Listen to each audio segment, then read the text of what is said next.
મિત્રો આપણે જોઈએ બેક પેઇન. આજકાલ યંગ ખાસ કરીને 40થી 50 વચ્ચેની સ્ત્રીઓને કમરનો દુખાવો બહુ થતો હોય છે. જુવાન છોકરાઓને પણ થતો હોય છે, કારણ કે એ લોકોને સતત કોમ્પ્યુટર ઉપર બેસવાનું હોય છે.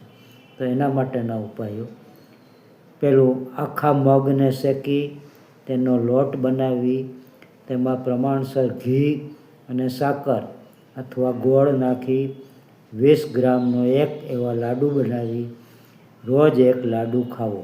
3 મહિના ઉપાય કરો.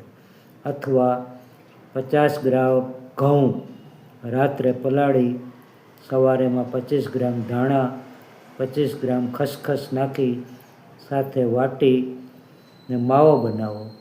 250 ગ્રામ દૂધમાં એવો માવો નાખી એની ખીર બનાવીને આખો દિવસ ખાવો. 15 દિવસ સુધી આ ઉપાય કરવાથી કમરનો દુખાવામાં રાહત થઈ શકે છે. જય ભુવનેશ્વર.